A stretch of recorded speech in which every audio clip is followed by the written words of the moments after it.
Assalamualaikum warahmatullahi wabarakatuh. Senang sekali saya Ibnu Arif dari Forum News Network bisa mengajak Anda kembali ngobrol dengan manusia merdeka, Bung Said Didu. Assalamualaikum, Bung Said Didu. Waalaikumsalam warahmatullahi wabarakatuh. Bung Said Didu, kelihatannya harapan kita naik kereta cepat dari Jakarta ke Bandung itu bakal jadi kelihatannya mungkin hanya mimpi gitu ya. Kalau lihat saya proyek ini angkanya ini bengkak lagi setelah direksinya diganti, sekarang angkanya bengkak dan gede juga loh bengkaknya 2,23 triliun ya. Itu gimana ceritanya nih kok bisa seperti itu? Saya awal-awal kereta api ini saya sudah menyatakan tidak laik dan tidak layak. Saya ulangi, tidak laik dan tidak layak. Tidak laik maksudnya adalah ini kereta api cepat. Biasanya kereta api cepat itu akan menjadi efisien apabila jarak tempuhnya di atas 400-500 km. Itu baru laik secara teknis. Ini kan hanya 140-an kilometer. Jadi secara teknis tidak laik sama sekali untuk kereta api cepat karena jaraknya pendek. Nah, tidak layak karena tadi adalah kalau tidak laik maka pasti tidak layak karena itu nanti tarifnya menjadi mahal. Nah, kita tahu proyek kereta api cepat ini awalnya kan studi kelayakannya dibikin oleh Jepang dan Jepang sudah menyatakan bahwa kalau kereta api cepat Jakarta-Bandung mau dibangun, maka itu sebaiknya dibangun oleh pemerintah atau diberikan subsidi. Itu ininya Jepang. Terus datang di sekitar 2014 datang rayuan dari Cina dan menyatakan studi kelayakan Jepang terlalu mahal. Dia memasang harga di bawah. Dan kita tahu Mas Hersyu pada saat itu janji Cina kepada pemerintah Indonesia bahwa mayoritas sahamnya dimiliki oleh BUMN Indonesia, kemudian dibiayai dari Cina, itu dari Bank Cina. Nah, setelah mendapatkan proyek dan berhasil menggusur Jepang, maka Cina meminta jaminan dari pemerintah. Jaminan dari pemerintah. Karena sudah terpaksa, maka diberikan jaminan dan meminta aset-aset dari negara untuk dimasukkan ke dalam kereta ini. Dan saya dapat informasi bahwa banyak sekali aset negara yang disertakan dalam kereta ini tidak dinilai dengan uang, itu dapat gratis, gitu kan? Nah, sehingga, setelah mendapatkan jaminan pemerintah, naik anggarannya menjadi awalnya sekitar 60 triliun. Naik, membengkak. Sekarang membengkak menjadi 82 triliun. Oke? Nah, karena pembengkakan ini semakin tidak layak. Karena dulu waktu sekitar 60 triliun, itu tiketnya diperkirakan minimum 300.000. Minimum 300.000. Nah, dengan membengkaknya ini berarti mungkin tiket minimum 400.000 atau 350.000. Pak Hersyu bisa bayangkan siapa yang mau naik kereta dengan hanya selisih 1 jam, tapi membayar 400.000. Secara logika saja. Nah, sementara lewat kendaraan, repotnya naik kereta ini kan adalah kita harus bayar lagi taksi ke stasiun kereta karena dia hanya di sekitar Jakarta Timur kan ininya stasiunnya, maka semua orang naik umpamanya di situ 50.000 naik taksi, naik situ menjadi kira-kira pulang pergi menjadi 500.000 karena naik taksi dulu di Bandung. Nah, sementara kalau naik travel yang dijemput di rumah itu sekarang 150 sampai 200.000 sudah dijemput di rumah.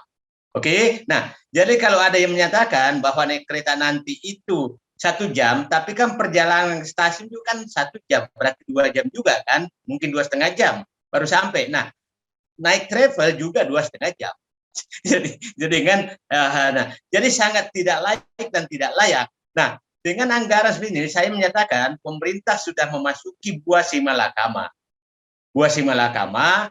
Nah, kita tahu Mas Hersyu bahwa proyek-proyek seperti ini banyak sekali yang sudah terjadi. Masih ingat KRL Palembang yang sudah sekarang saya yakin udah bangkrut, kereta bandara juga sudah bangkrut.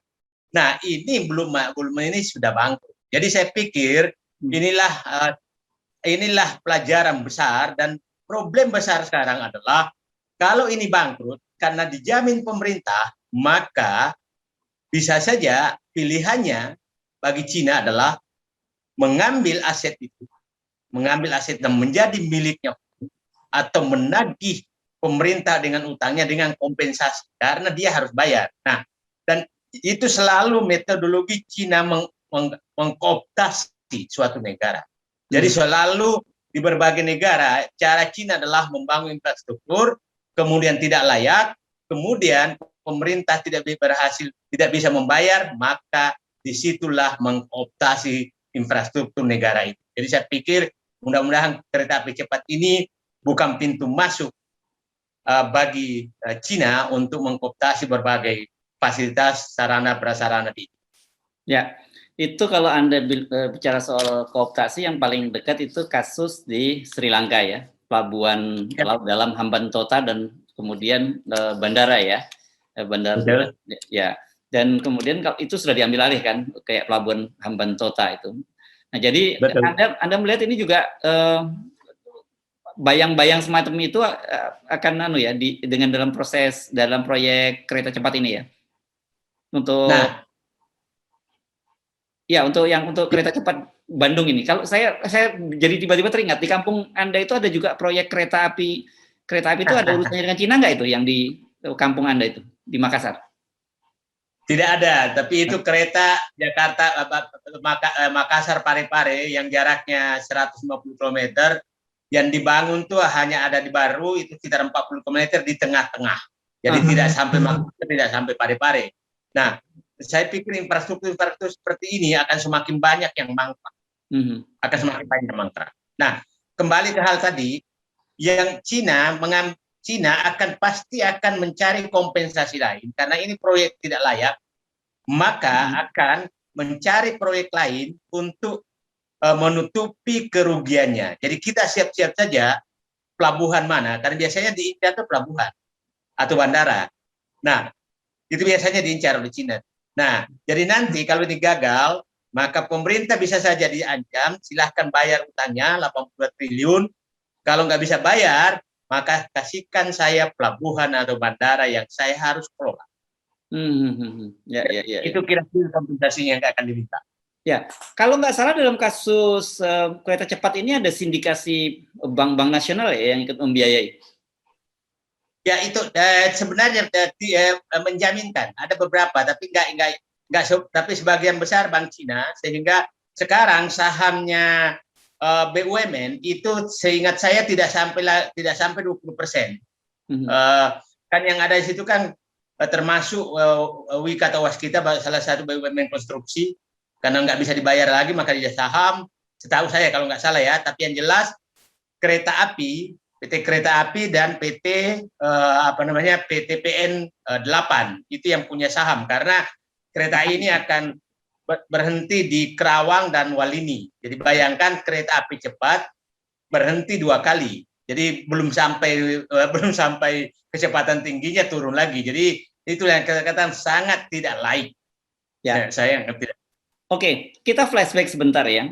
Mengapa ya pemerintah pada waktu itu memaksakan proyek ini? Karena seingat saya pada waktu itu ketika Menteri Perhubungan masih dijabat oleh Pak Jonan, dia kan menolak gitu. Bahkan ketika groundbreaking-nya juga tidak hadir tuh Pak Jonan waktu itu.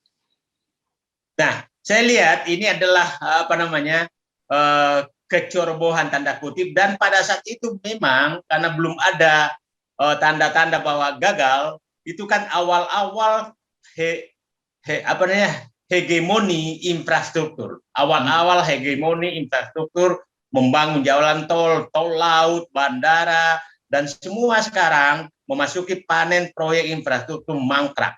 Saya pikir Mas Heru tahun 2019 akhir kita sudah bahas ini, bahwa ini pasti 2021 adalah panen proyek mangkrak. Nah, jadi saya pikir hegemoni saat itu, dan kelihatannya sampai kita tahu kan bahwa Jepang marah sekali karena ada isu studi kelayakannya diambil dan contek, kemudian diubah harganya. Iya, iya, iya. Oke, jadi yang Anda prediksi ini kalau kemudian ada pembengkakan dana 8 sampai 23 triliun dalam kereta cepat ini, itu dananya dari mana akan muncul? Nah, saya berbilang begini, karena ini sudah dijamin pemerintah, Hmm. berarti dananya kan Bank Cina kan yang membiayai sebagai besar gitu kan. Hmm. Nah, Bank Cina kan aman, Pak, karena ada jaminan pemerintah. Hmm. Pemerintah pasti minta kompensasinya atas jaminan ketidaklayakan tersebut. Hmm. Kalau tidak layak, pasti Cina minta kompensasi lain. Karena nggak mungkin dia menyita kereta api karena semakin nggak layak. Kalau di Sri Lanka dia bisa menyita pelabuhan Hmm. karena tidak ada, itu adalah jalur yang benar-benar jalur angkutan barang dan jasa gitu kan. Nah, yang paling saya takuti adalah bahwa dia meminta kompensasi di pelabuhan atau bandara. Hmm. Ya. Kompensasi untuk pada bandara. Dan banyak dicurigai dalam kasus misalnya di Sri Lanka pelabuhan Hambantota itu karena itu laut dalam, itu bisa jadi pangkalan militer, pangkalan kapal selam dan sebagainya. Itu sangat mungkin juga terjadi ini dalam situasi geopolitik kita saat ini. Nah, saya mendengar bahwa sekarang kan kerjasama dengan Freeport Ya. untuk membangun smelter tembaga di Halmahera. Kita tahu posisi Halmahera, posisi lautnya itu langsung berhadapan dengan laut lepas. Jadi kalau itu dijadikan nanti pelabuhan, maka tidak menutup kemungkinan apa yang Mas Hersu katakan akan terjadi.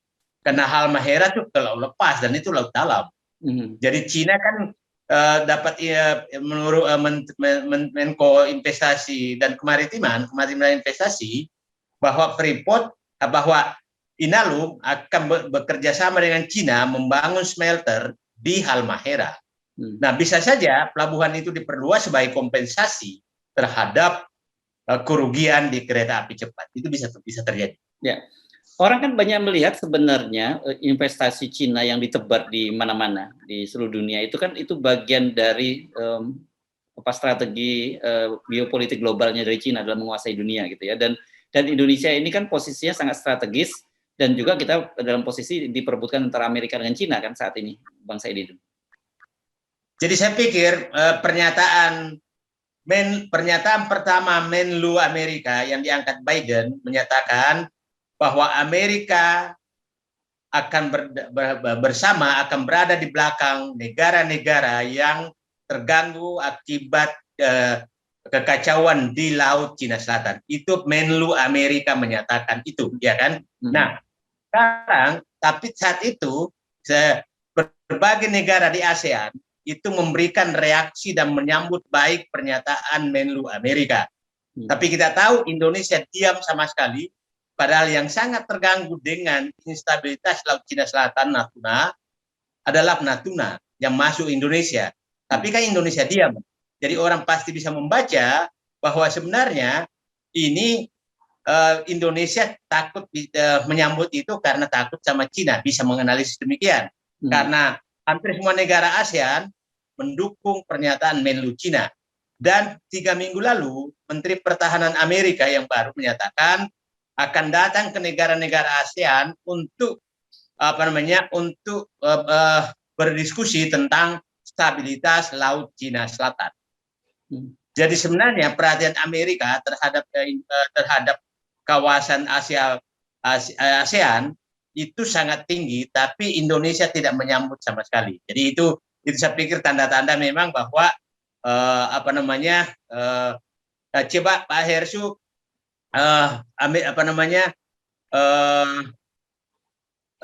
Filipina itu sangat tegas menyambut itu, tapi Indonesia enggak. Jadi, saya kaitkan dengan tadi bahwa ada rencana pembangunan smelter besar-besaran di Halmahera, ya itu juga bisa menjadi tanda-tanda. Oke, seberapa besar sebenarnya pengaruh investasi Cina itu di Indonesia? Karena pemerintah selalu membantah bahwa bukan Cina yang menjadi investor terbesar di Indonesia itu. Nah, itu betul. Kalau betul dikatakan demikian, tapi kita tahu karakter investasi Cina adalah karakter kooptasi. Oke, berbeda ya. Ya. Karakter investasi Jepang itu tidak ada niat kooptasi sama sekali, bahwa betul-betul berinvestasi. Nah, investasi dari Singapura banyak, tapi itu kan bukan uang Singapura. Itu hanya uang orang yang ada di Singapura. Kalau Cina ini betul-betul masuk ke investasi, dan biasanya investasi Cina itu berbeda dengan negara Jepang. Itu Jepang itu investasi pabrik mobil, pabrik elektronik. Kalau Cina itu infrastruktur dan sumber daya alam. Infrastruktur, dan di seluruh dunia dilakukan itu. Jadi berbeda sekali dengan investasi kayak Amerika membangun pabrik, gitu kan. Kemudian Singapura membangun pabrik, kalau Jepang membangun pabrik, kalau ini enggak. Itu adalah menguasai infrastruktur dan sumber daya alam. Ya. Jadi artinya sebenarnya kalau kita ngomongin investasi Cina itu nggak bisa lepas dari kaitannya dengan politik ya. Jadi kita tidak bisa semata-mata hanya masalah investasi seperti negara-negara lain itu. Saya katakan demikian karena begini, Cina juga tuh ada karakternya, tidak pernah ingin meminjamkan ke suatu negara. Tidak ada loh utang pemerintah Indonesia ke Cina. Tapi dia memasuk, membangun dan menjual barang dan jasanya, atau mengkooptasi suatu negara dengan membangun infrastruktur dan sumber daya alam. Itu karakteristik Cina. Bukan uang yang dibawa, tapi membawa mesin, orang, dan menguasai wilayah. Ya, saya ulangi, infrastruktur Cina adalah investasi Cina selalu membawa uang, mesin, orang, dan mengkooptasi wilayah. Ya, yang disebut sebagai turnkey project itu ya. Jadi ya, betul. Jadi tidak ada nilai tambahnya sebenarnya untuk masyarakat sekitarnya ya, karena misalnya kayak di Sulawesi Tenggara misalnya kan selalu ribut-ribut banyaknya tenaga kerja Cina yang masuk. Gitu. Ya. Nah, memang jadi, yang tambah lagi sekarang, jadi tadi bayangkan seorang investor datang bawa mesinnya, bawa orangnya, kemudian menguasai barangnya, kemudian sekarang dibebaskan pajak. Terus apa yang ditinggal? Dia nggak bayar pajak, nggak menampung tenaga kerja, nggak beli mesin, nggak beli apa-apa. Nah, itu cara Cina masuk berinvestasi, berbeda sekali dengan negara lain. Oke. Nah, tapi kenapa kemudian kesannya pemerintah Indonesia itu betul-betul berharap banyak investasi dari Cina gitu? Karena kalau yang saya pernah dengar, Amerika memang juga bersahabat dengan kita, tapi dia nggak konkret seperti Cina yang bawa uang gitu. Ya, kalau kita melihat negara ini sekedar sebagai tempat investasi, saya katakan investasi Cina itu adalah membangun di Indonesia, bukan membangun Indonesia. Itu selalu saya katakan. Membangun di Indonesia, seluruh keuntungannya dibawa oleh dia, tapi di Indonesia, tapi bukan membangun Indonesia. Investasi yang kita butuhkan adalah investasi yang membangun Indonesia, bukan membangun di Indonesia. Oke, jadi dengan gambaran ini tadi, dengan kemungkinan mangkraknya kereta api Cina tadi, apakah Anda juga melihat bakal banyak proyek-proyek lain yang mangkrak seperti ini? Saya katakan jalan tol tinggal menunggu waktu, pelabuhan, bandara itu hampir seluruh bandara yang diresmikan periode pertama itu semua sudah mulai sarang laba-laba sudah ada. Jadi banyak sekali, apalagi Indonesia Timur itu banyak sekali yang tidak layak dan sudah mulai. Nah, kita kayak Bandara Kertajati lah contohnya, kemudian di depan mata, kemudian pelabuhan juga banyak sekali yang menghadapi persoalan. Pelabuhan yang dicanangkan dulu bahwa akan seperti Kuala Tanjung, Bitung, itu sudah menghadapi persoalan besar. Kemudian pelabuhan di Makassar yang dibesarkan, itu semua menghadapi persoalan besar. Jadi saya katakan kita ini tahun ini kita mulai menghadapi utang yang sangat besar, tapi kita siap-siap menyambut agenda infrastruktur mangkrak yang menjadi beban negara. Iya. Nah, jadi balik lagi saya teringat obrolan kita kemarin dong. Kalau dalam situasi ketika banyak infrastruktur mangkrak, kenapa pemerintah jadi ngotot juga membangun ibu kota baru, karena sekarang sudah masuk prolegnas. Ini kan jadi tambah aneh tuh, Bang Said. Ya, saya pikir ya itu ini kan begini, ini ada kebiasaan untuk menutupi luka, maka bikin luka baru. Jadi kalau Anda sakit kakinya, diketok kepalanya, nggak terasa kaki itu, kepalanya yang sakit. Jadi bikin lagi nih luka baru. Lama-lama kejeblos ke dalam lubang, banyak lubang itu dong kita. Ya, makanya sejarah akan mencatat siapakah yang menjadi mewariskan beban-beban terhadap generasi akan datang. Kita akan catat bukan hanya rezim, tapi orang-orang untuk di suatu saat diminta pertanggungjawaban. Yes, sudah punya daftarnya ya, Bang Said Didu ya? Ada. Oh, baik. Terima kasih, Bang Said Didu. Assalamualaikum warahmatullahi wabarakatuh. Waalaikumsalam warahmatullahi wabarakatuh.